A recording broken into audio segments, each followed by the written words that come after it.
Bonjour, bien-aimés dans le Seigneur.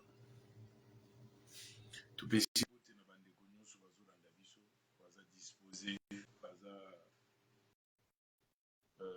babongamaka mpe babongamaka kaka ntango nyonso mpona kolanda biso.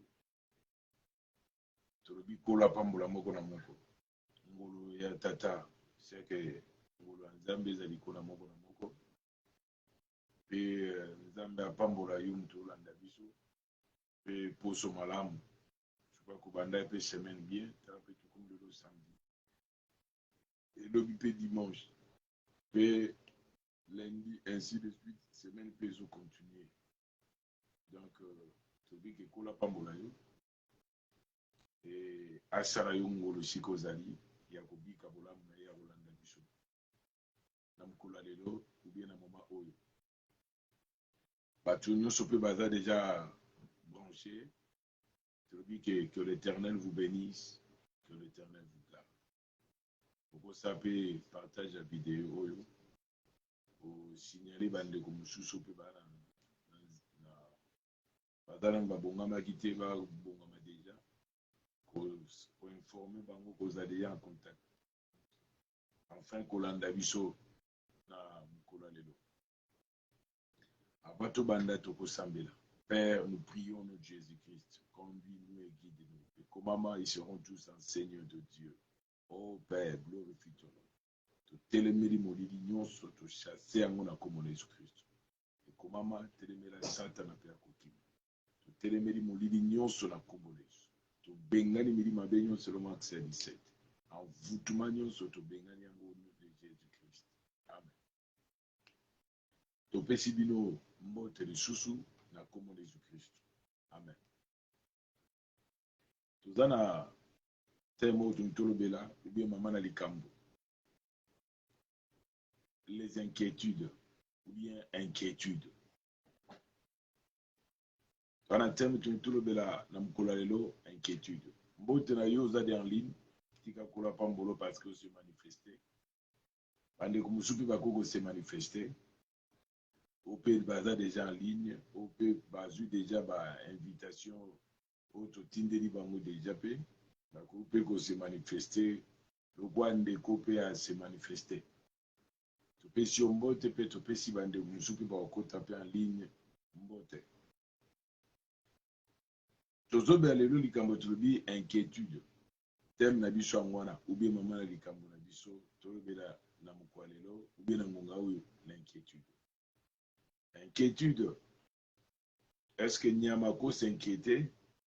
Ndeke nyama zamba, nyama mbisi ya ko s'inquiéter? Qui peut s'inquiéter? Mutu. Zambe toba nyama. Inquiétude.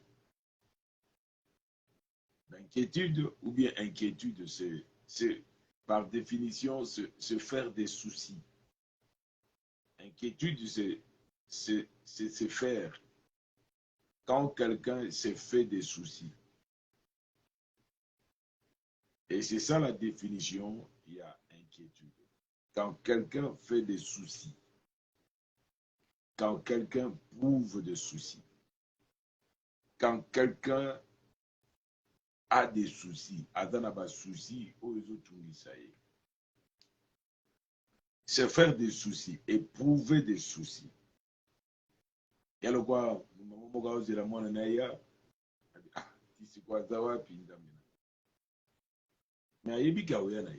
mais on dit que ça va souci. Est-ce que l'homme est comme il est étonné?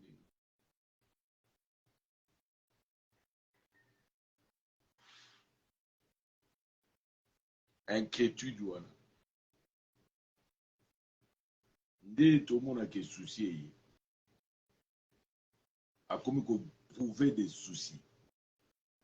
Donc inquiétude, ça pousse quelqu'un à se faire des soucis. Soucis pour la vie naïe, pour la kolia, pour la tanaïe. Bas soucis. Dende comme bas soucis et tondi na motema. Bas soucis zaka na motema zaka na makolo. Bas soucis zaka na motema. oyo eyaka koderange bongo na bato ezalaka basusi oyo ememelaka bato makanisi ebele nde ezalaka basusi oyo moto akamokanisa na osala ndeni na osuka wapi na basusi na makambo oyo na osuka wapi. Mais nous allons lire des versets bibliques. Chose à la bloc note, au coupe qu'on note.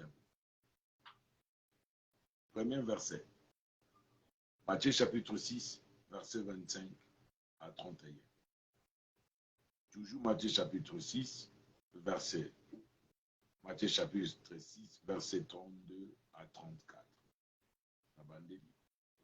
Matthieu chapitre 6, 25 à 31.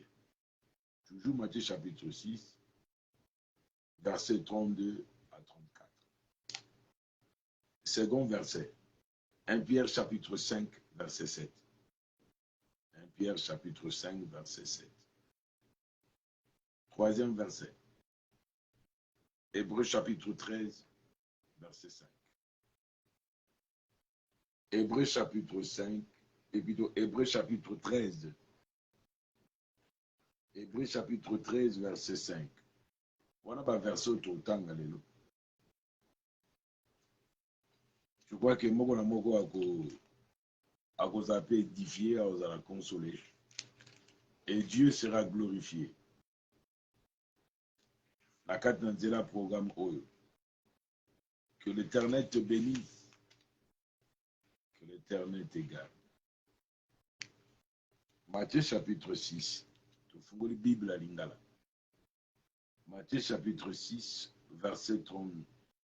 Tu vas dire verset 25. Tu tangi na Lingala. Na kombo de Jésus-Christ. Yango wana mu. Nalobi na bino. Bomi tungisa te. Na komitunaka soki bokolia nini. Soki bokomela nini. To pe soki bokolata nini. Bombo eleki bilei te. Nzoto eleki bilamba te.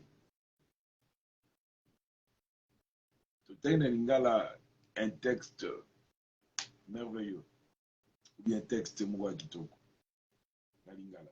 Tobandeli Matthieu chapitre 6, 25. Si vous appelez la Bible à Lingala, quelle que soit la version, au cours de Otanga. Tout est ensemble. Yango wana na lobi na bino bomi tungisaka te na komitunaka soki bokolia nini. Inquiétez de ce que vous avez. Bible dit, ne vous inquiétez de rien. Bomitunaka te soki na kolia nini, na kolata nini, na komela nini.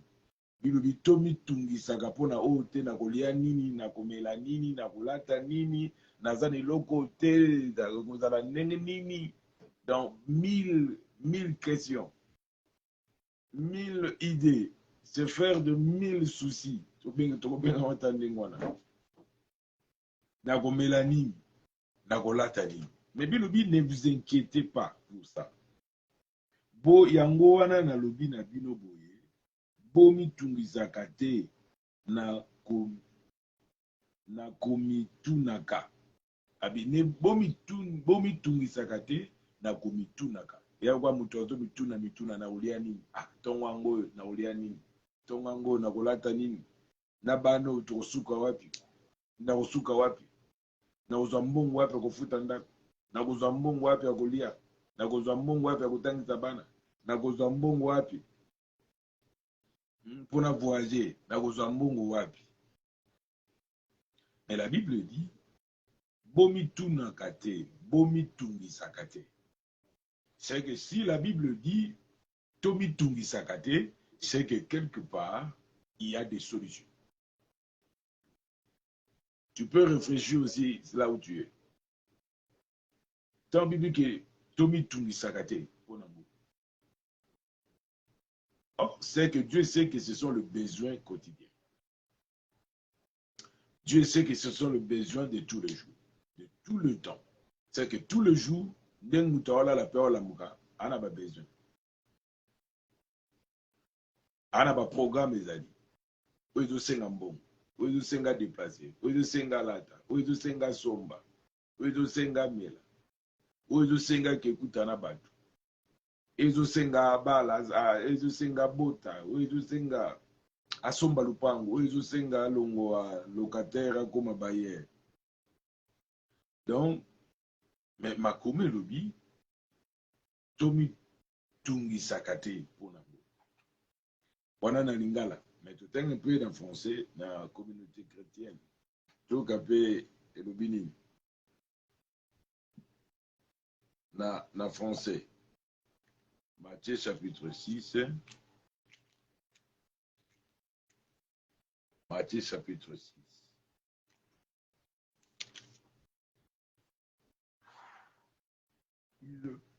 Matthieu chapitre 6.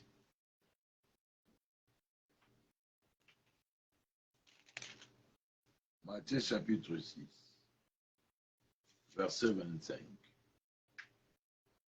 C'est pourquoi je vous dis, ne vous tourmentez pas pour votre vie avec des questions de nourriture, ni pour votre corps avec des questions de vêtements.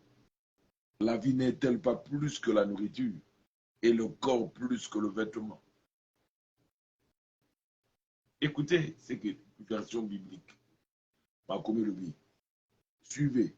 C'est pourquoi je vous l'ai dit, ne vous tourmentez pas pour votre vie. Ne vous tourmentez pas. D'autres versions bibliques, Tomi Tungisate. Mais la version, ne vous tourmentez pas. C'est-à-dire que ne soyez pas troublés. Parce que nous nous sommes bons, parce que vous en avez un faux sala. Parce que ceux qui ont babimagi nanda kuna bazongite, l'ansumba la bimagi ce qu'on a bengiote na téléphone. Vous battez un hasard puis on va dire comme vous allez tourmenter, vous allez soit à l'aise, comme troublé. Et la Bible dit ne vous tourmentez pas. Ne créez pas les tourments ou bien les troubles dans ta vie. Non. Ne vous tourmentez pas. Ne vous tourmentez pas. C'est pourquoi je vous le dis. C'est pourquoi je vous dis. Ne vous tourmentez pas pour votre vie avec des questions de nourriture. La Bible dit avec des questions de nourriture. Avec des questions de nourriture. Avec des questions de vêtements. Avec des questions de boire.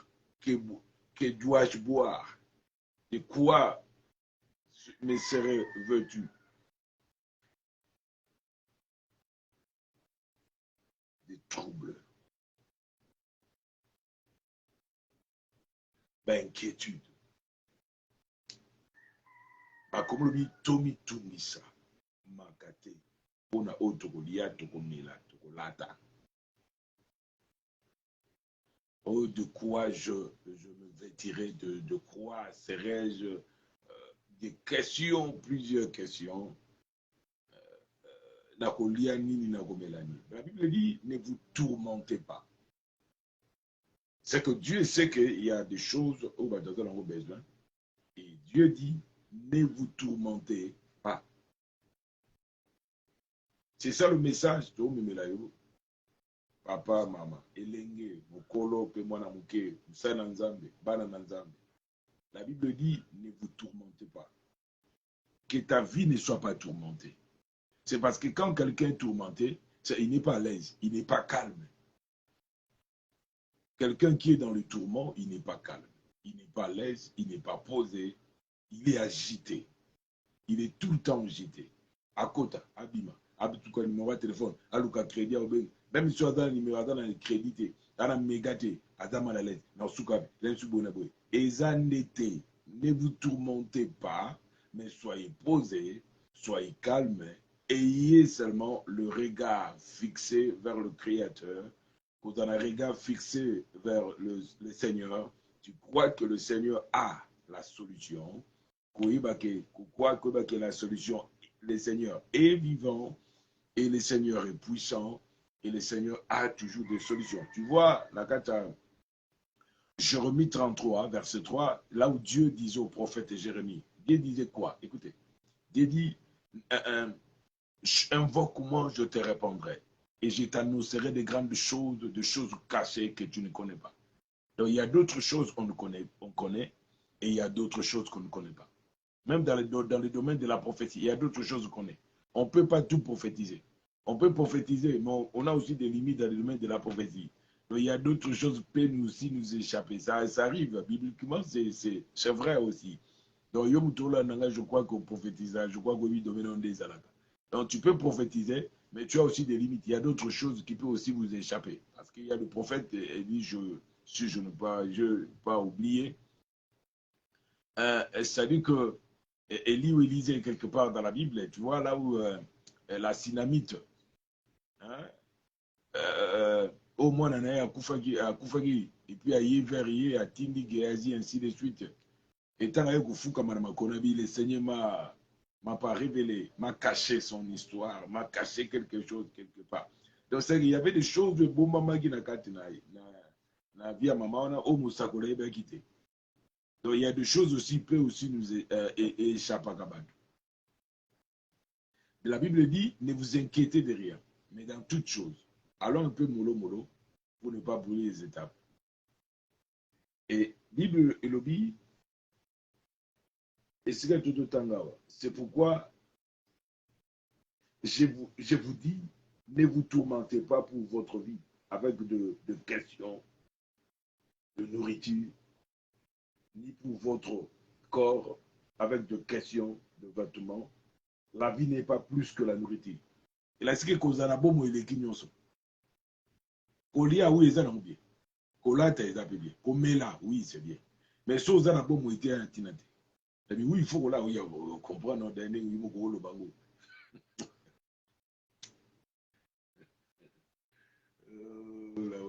Bien aimé, la parole de Dieu a des réponses sur toutes les questions au Mutakozanamo. C'est que Dieu a la solution pour toute question au Mutakozanamo, même dans le passé, même dans le présent et même dans le futur. Dieu a toujours de réponses, des solutions. Il est le porteur des solutions. Il est le porteur de. Il donne la solution, il donne la réponse. Ma question sur Omutako Zanango. Dieu peut t'enseigner d'une manière ou d'une autre. Il peut aussi t'enseigner des Toloba, il peut aussi t'enseigner. Et tu dois, plutôt, vous serez en mesure à comprendre.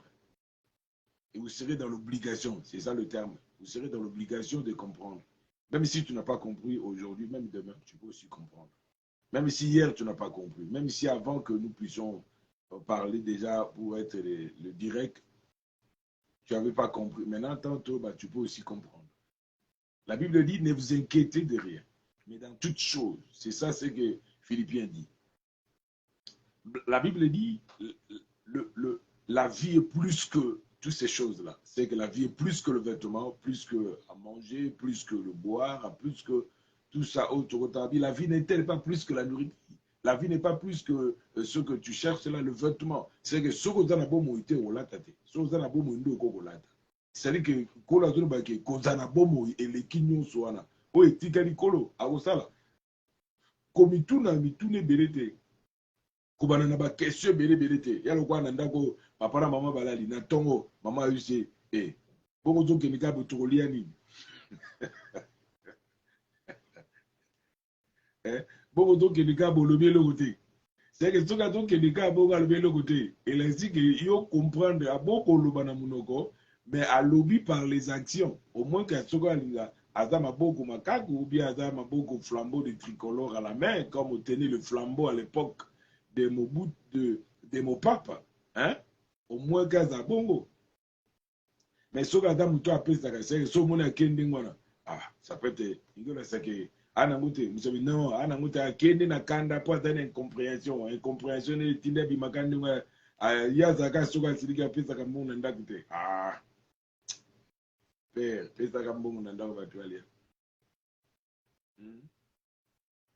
incompréhension à côté qu'on a il faut qu'il y a kuzu au mais on était dans le salon pour battre ce baliade non abi la vie est plus que la nourriture la vie cause à la bomo et les kinyos cause à la bomo ah c'est un don que Dieu donne mais n'est ça mutumo bulelo tika ko s'inquiéter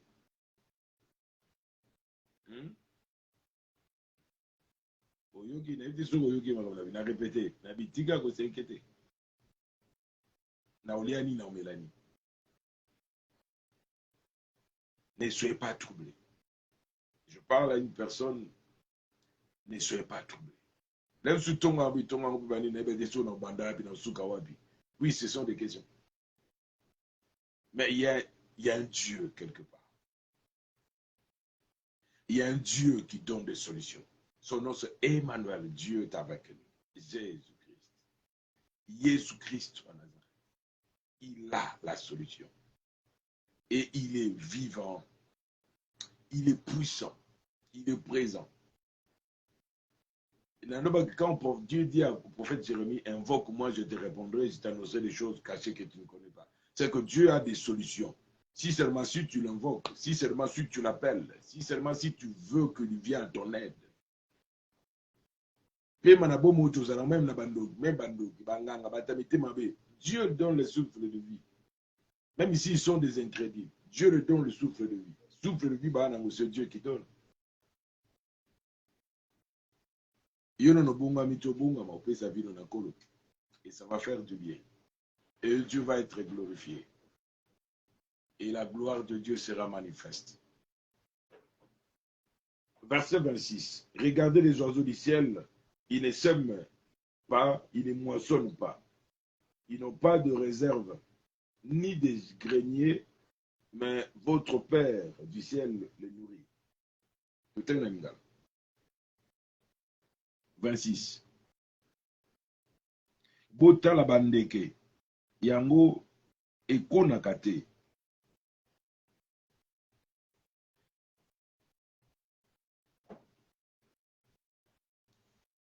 Ebongola plutôt ekongolaka bambuma te na bilanga pe ebombaka yango te. Nzoka nde tata na bino ya likolo moto alesaka yango bino boleki yango na tina te. Ondeko mopa yemba bi bandeko alikolo bandeke ya likolo balonaka te bazana bilanga te me bakenda oluka esika biloko esika ezali. Ndeko moko ayemba ndengona abi bo bandeka likolo basala nini balonaka te bazana bilanga te me bakenda babiluka esika bilanga ezali bakenda oluka esika biloko ezali po balia biloko bibi basalaka olia fanda esika moko asinquiété mais akoti na kati action ya koluka qui cherche se trouve balonaka te bazala pe na bilanga te bazala nango te me bakendaka vers esika bilanga ezali bazala pe na neti obomba provision bazala nango te yo somona ndeke aza na provision atie provision wana ndeke pito ndeke azalaka na provision oyo atiaka nde tobomba oyo tosombi saki ya loso tosombi saki ya mungwa tosombi saki ya fufu tosombi semoule totie mafuta totie wana les oiseaux du ciel n'ont pas ça nayebi ke na ntongo soki abimi kaka soki abimi na nini wana ni des oiseaux nana akende luka esika biloko eza kolia. Donc c'est à dire que au lieu mutu asinquiétaka il faut mutu akeluka. Ça va. Donc c'est à dire que au lieu mutu alataka bainquiétude il faut akende koluka.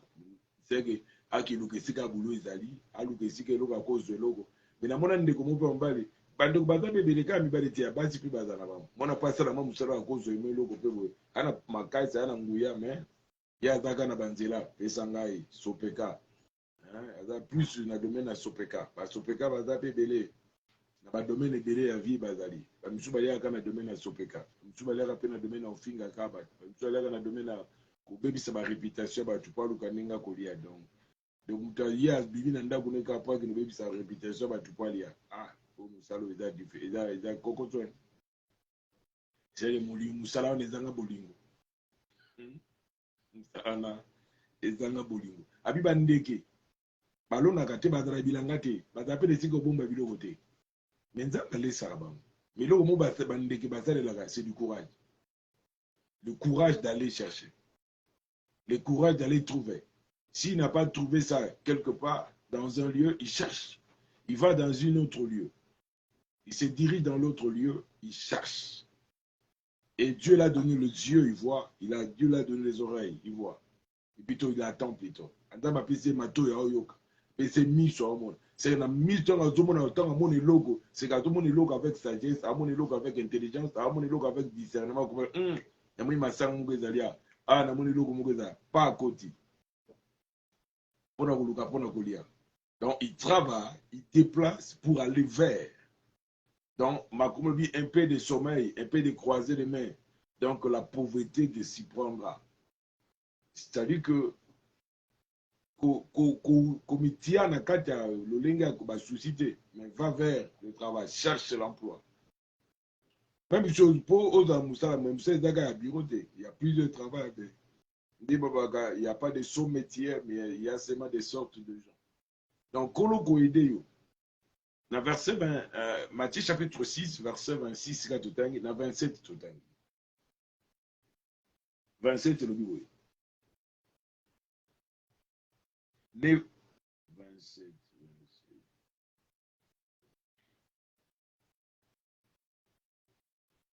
27. La 26, qui regardait les oiseaux du ciel, ils ne sèment pas, ils ne moissonnent pas, ils n'ont pas de réserve ni de grenier. Mais votre Père Céleste les nourrit.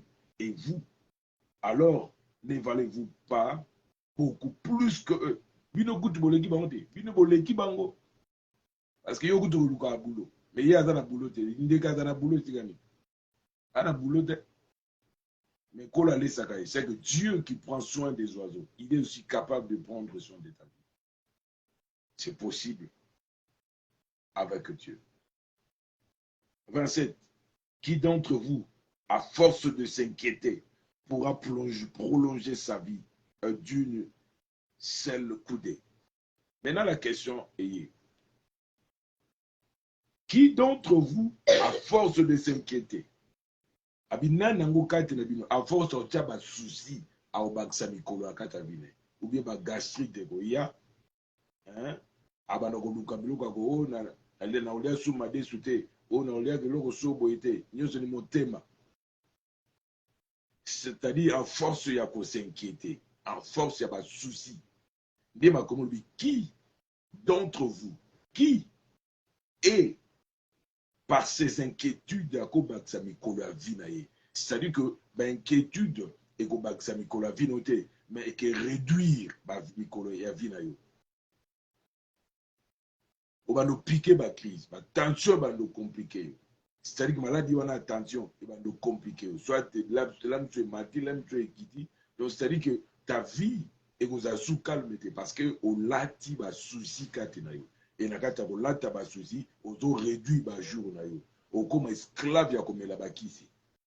Il y a le coup c'est au garde malade, mon lati va souci que les camuto azo belana. Au risque que faya bigi. Au risque que faya il y a connu qu'on vive. Nous sommes à bela kana na kufa kate. A ugazi ke soka ninga beli bolobi penda kufa. Wana sika yo fanda ki ndambe na ngai. Est-ce que muto akozana bomo ndambe na ngai? Oh Dieu, oh Dieu. Yemo kutazana lemsebi abika lemsebi complet. Habite tsuke ile kaneni. Mais Dieu par son miracle, Dieu par sa miracle, il a fait que muto na kufa te. Ala mukinae. Mais yo comme na ba souci yo muto garde malade. Au lati ba souci le quoi c'est la fin du monde. Non, ayez foi en Dieu. Ayez confiance à Dieu. N'ayez pas de soucis. Mais lata boyambi et pas dans Nzambe. Que Nzamba Nzambe boyambi. Nzamba ba solution. Nzamba pesa ka ba solution. Et si ka ba tubakanisa kate. Il a de la solution. Il fait de miracles. Tant que bien tout l'amour qui ça c'est miracle. Bien aimé le vite que ba tout l'amour qui ba millionnaire, ba milliardaire. Non, tout le monde est réveillé. Mutunyo salala qui parle l'amour qui. Donc, c'est que et c'est le cadeau de la vie que Dieu nous donne. Vous êtes tout foutu là, on a régi des eaux. Vous êtes un mandat, mon côté, souffle de vie, on a appelé la vie. Non, non. La vie est plus que la nourriture. La vie, cause à bon et le kignonso. Au cause de l'état pour au na bon au minima à lobo, au na bon au leli patana ngubaka, au na bon au lepe koleka, au na tango na me, au na bon mais nzamba pesi ba so bon do ala musiba tunangulu na ye. Oh, que Dieu soit béni. Que l'Éternel soit béni. Que l'Éternel te bénisse, mon frère, ma soeur. Que l'Éternel te garde. Yango, dès l'autre, le bénin. Inquiétude. Que tu dois cesser de t'inquiéter. Mais que tu as l'ensemble de confiance. Verset de Tanguina, dans Matthieu chapitre 6, verset 27. Qui d'entre vous, à force de s'inquiéter, nana ngona kati na bino na komikanisa makanisi belé akomisa mikolo ne molai. Donc c'est à dire que okomisa mikolo ne molai te mais oko réduit batana yo. Tana yo koza sou malamu te, okoma maladif. Okoma mutako bela bela. Pona ni parce que tu as eu des soucis, tu as okomi na ba soucis, tu éprouves des soucis. Na kati ya vie na yo.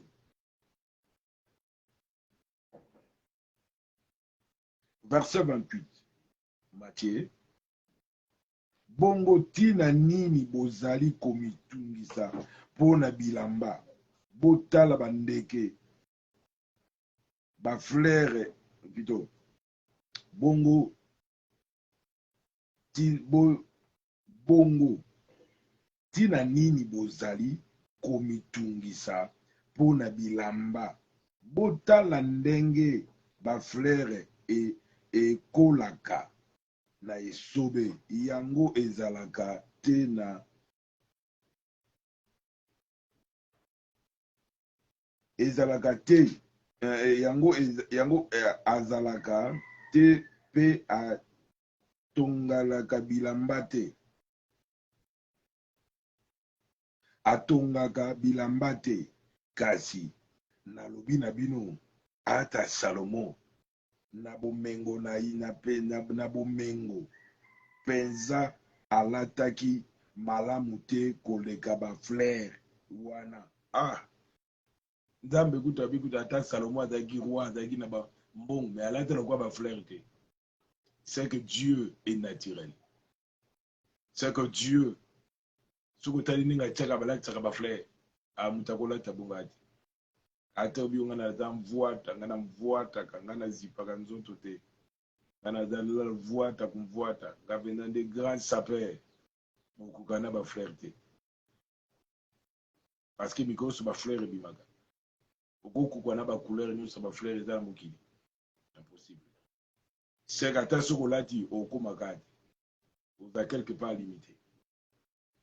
Et là, c'est que tout s'inquiétait. Mais tout là, tu as suscité. Mais tout là, tu as des boyams. Le contraire, tu as suscité, tu as des boyams. Et tu as des boyams. Verset 31. Bomi tungisaka te pona komitunaka nini tokomela nini toko nini kaka baoyo baye to bandela pito bomi tungisaka te pona komitunaka tokolia nini tokomela nini tokolata nini kaka baoyo bayebi nzambe te bato bamitungisaka pona koluka koluka bino ya tobandela kaka baoyo bayebi nzambe te bato bamitungisaka mpona koluka biloko wana nyonso pamba te tata na bino ya likolo ayebi te bozali na posa na yango. Abika bato bayebi nzambe te nde basenketaka elazike moto ayebi nzambe akosenkete te na olei na omela nini abike Dieu là ndenge Yesu abi na Matthieu chapitre 6 verset 9, quand vous priez, dites notre Père qui est aux cieux. C'est que nous avons un Père. Parle à ton Père, dis-lui, et il va prendre soin de toi. Parle à Dieu. Croire que Dieu est à la solution. Dieu est vivant. Et avec que Oba s'inquiétera na bata ba pagano, c'est bata bana na nzambete. Donc Bible tie bato bato ba s'inquiétera toi bata ba Christ te. C'est comme si on a que Dieu n'est pas, Dieu n'existe pas, nzamba za la kate, nzamba kozwa so na yete, mais nzamba kozwa so na yo, même si azo zo na nzela na ndinga to pesa soit la mobile, soit la moisi, soit na ba moyo azo ni permettre di pamboli comme la bino. Dieu prend soin de vous. D'une manière ou d'une autre, il prend soin de vous. Voilà daki esika totangaki plutôt na 31 na français totangi na 31. Donc laissez là vos inquiétudes.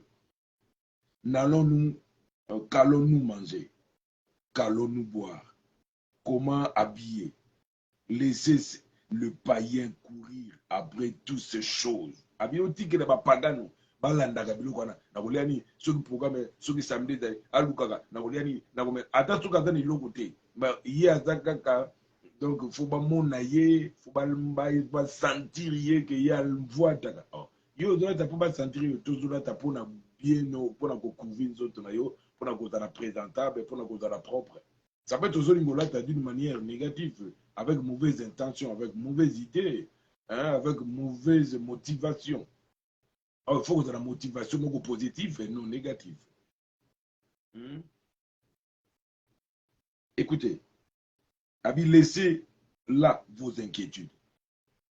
Tika ba inquiétude na yo, tika ba souci na yo. Memela nzambe ba souci. Zamba zwa banane a ozwa na yo. Et gloire à nzambe egotalisama. Verset 32. Laissez le païen courir après toutes ces choses, car votre Père du ciel sait que tout cela vous est nécessaire. C'est que Dieu sait que c'est nécessaire. Si Kanzambo a dit que nous c'est nécessaire, il y a une solution.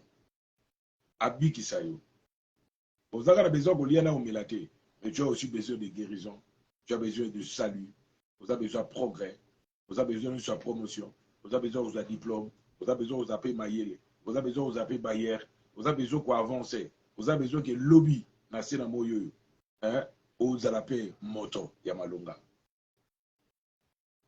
Je crois que vous comprenez le bisou. Laissez habitude que l'on va pagano, pour ba pagano on va s'inquiéter à trop. Mais mon Christ a ko s'inquiéter tu vas dire que tata na ye azali.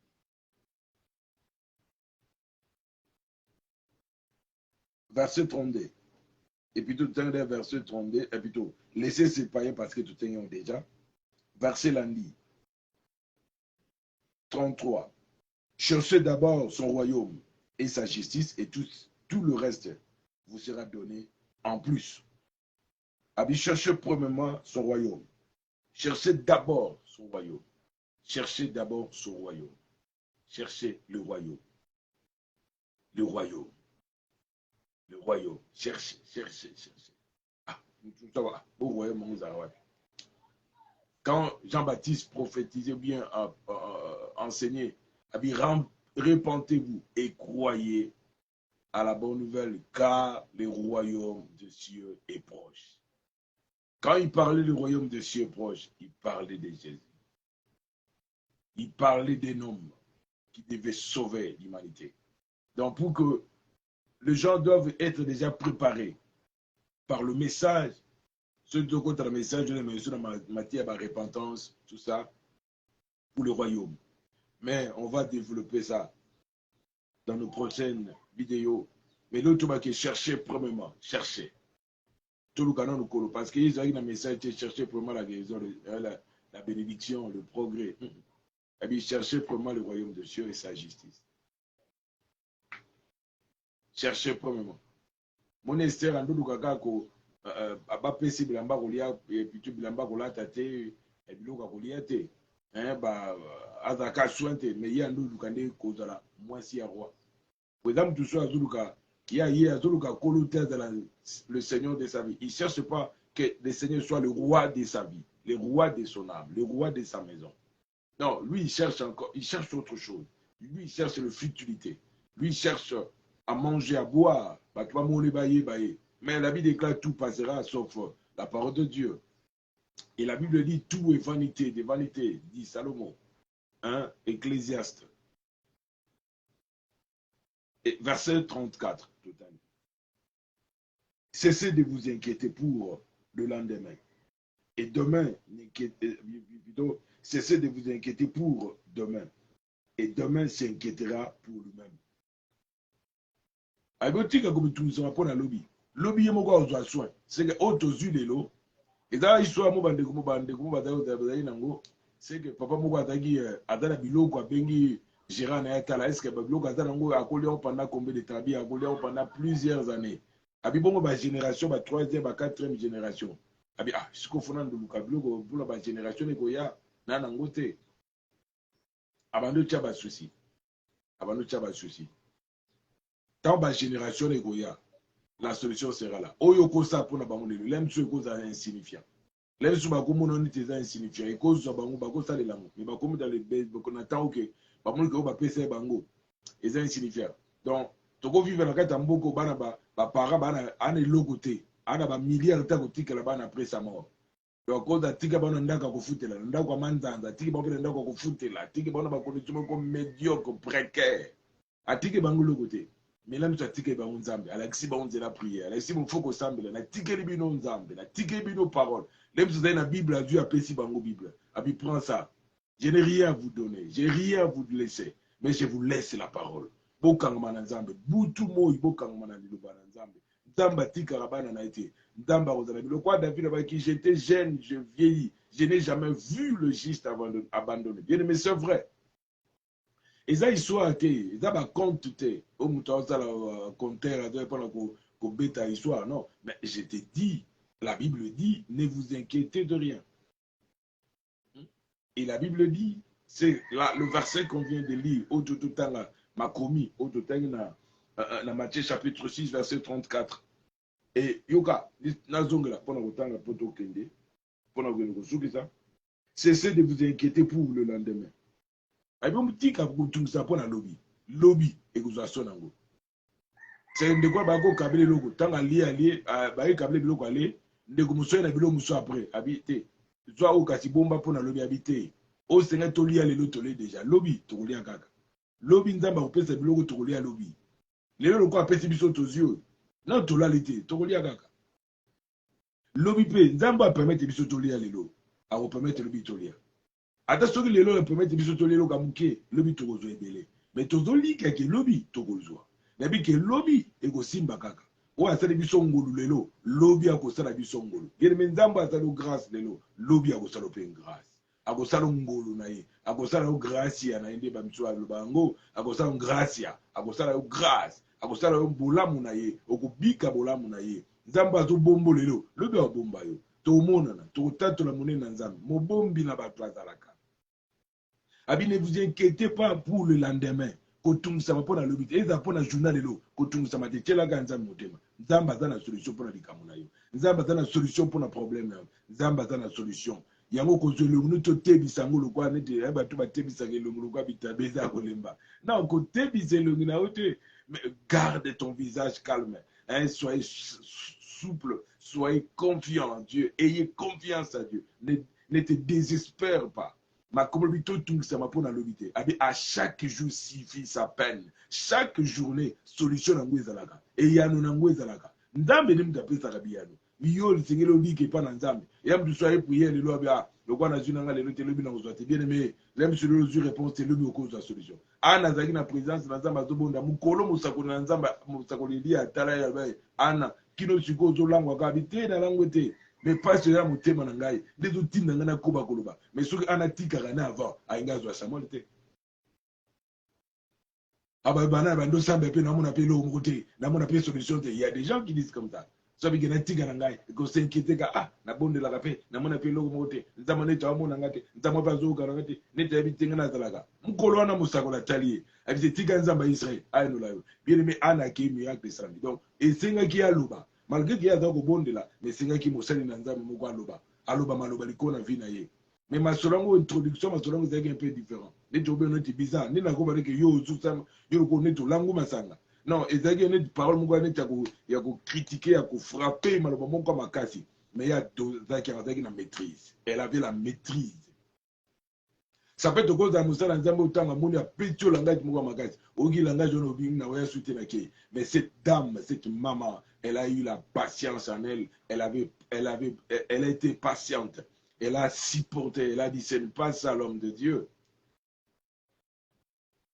Même si Dieu avait permis qu'elle puisse ce langage, voilà. Mais deuxième, son langage, Esaïe dureté. Son deuxième langage a été comment? Que le Dieu d'Israël t'exauce. C'est qu'il avait fait la prière, mais exaucé na mutumo kwa loba, tika nzambe ya nulayo.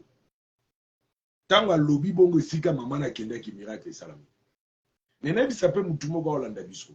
Tika kolo aya nolayo. Yom tozo espérer so Dieu so baka na bondela nangai. Mais na éviter so qui peut miracle ko sala malelo. Na éviter mais to bondela quand même. Non, ne dis pas comme ça. Ne dis pas que na éviter. Non, je sais que Dieu a la solution.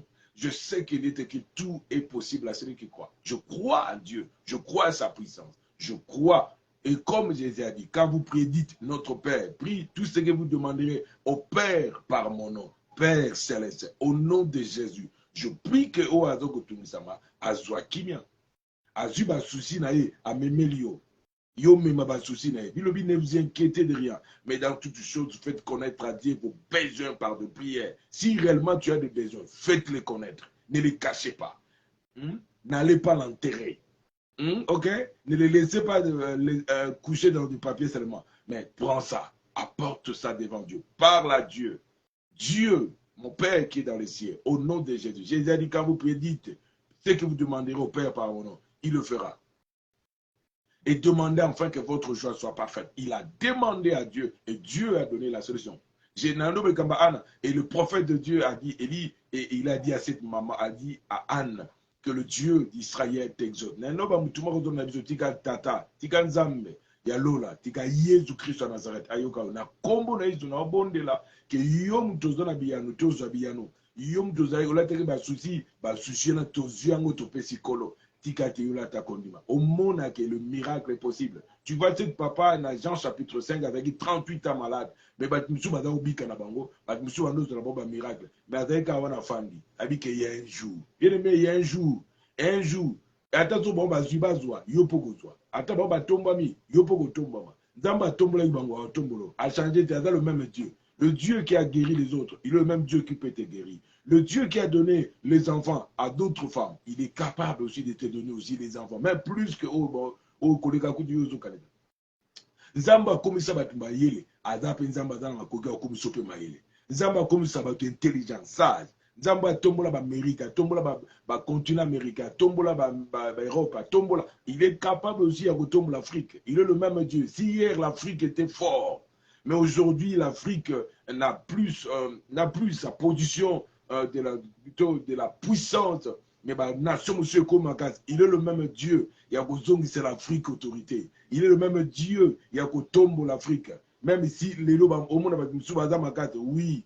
Mais qu'on s'inquiète, qu'on l'a dans la société, qu'on bangue l'autre côté. Ayez vos apaisements, ayez la paix, ayez la joie en toi. Même à Moussou Babali, le samedi, bien aimé, ce n'est pas un problème. Dis gloire à Dieu, parce qu'après c'est bon, là, gloire à Dieu, parce que Babali, Moussou Bazal après d'autres le lot, Moussou Bazal d'autres après jour et lundi. Bien aimé dans le Seigneur, sur le lot, Bapam, la ville de l'église, vous allez dans la carte à Koulamba, vous allez biloko, vous allez lamba.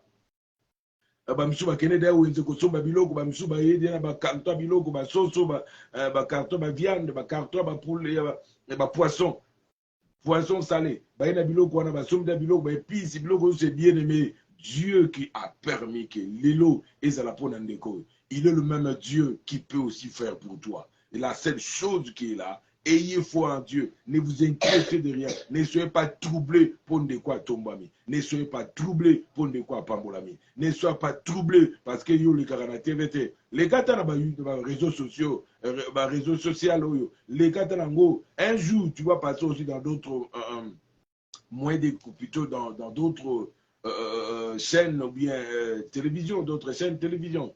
Bien aimé, ne vous inquiétez pas parce que les gars sur YouTube, les gars sur Facebook, les gars sur non, Instagram, Twitter, ainsi de suite. Non, soyez calme. ne vous inquiétez de rien. Un jour, un jour, les gens aussi, avec l'aide du Saint-Esprit. Mais ne t'inquiète pas. Ayez confiance à Dieu. Confiance et pas dans Zambé. Et que Simba, même si il va te donner la victoire. Quel que soit le combat, quel que soit le problème, comme le bin à Jérémie, ils te feront la guerre, mais ils ne te vaincront pas. La seule chose, tu es sûr de ton Dieu. Sûr de Zambé, c'est merveilleux. Il y a un verset de la Bible qui dit dans Hébreux 13, 5, nous allons lire ce verset d'abord. Hébreux 13, 5, disons. Autant pour que le sou que ça. Hébreux 5, et plutôt Hébreux 13, pas 5. Hébreux 13. Hébreux 13, 5. Ne courez pas après l'argent. Sachez-le, sachez vivre avec ce que vous avez. Non, j'aime Dieu.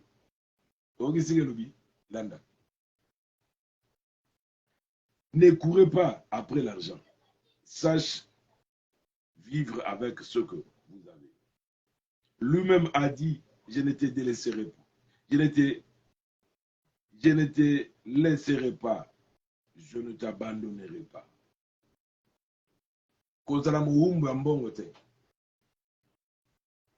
Et d'autres versions du Segolobi, l'amour de l'argent est les racines de tout le monde.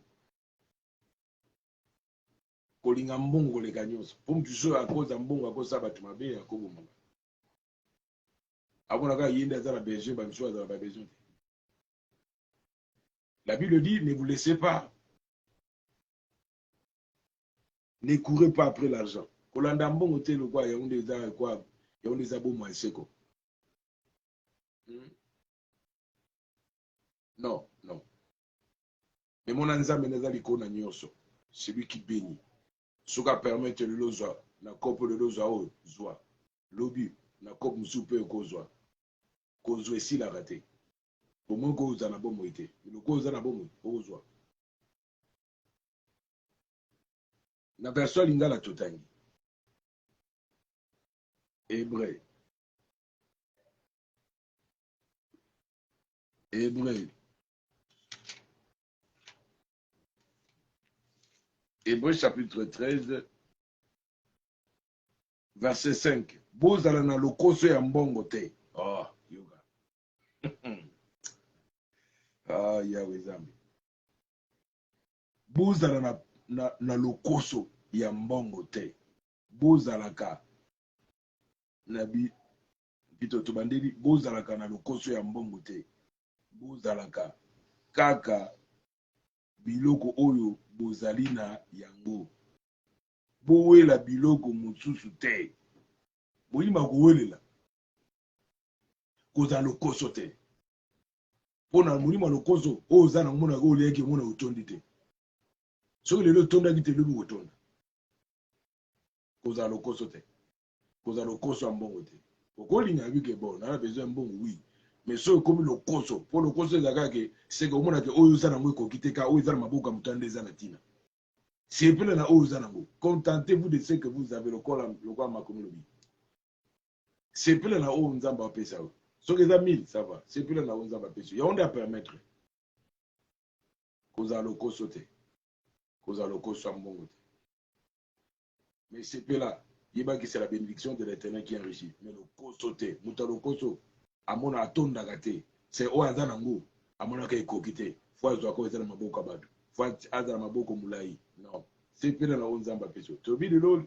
Ne vous inquiétez de rien. Mais dans toutes choses, faites connaître à Dieu vos besoins par de prières et des supplications. Avec les actions de grâce. Ton Nzambe. Et ma pédi kabono du bosso Nzambe. Et ça très important. Je crois que tu as été édifié. Que l'Éternel puisse te bénir. Que l'Éternel puisse te garder. Pour la gloire, na kumbo à Jésus-Christ à Nazareth. Amen.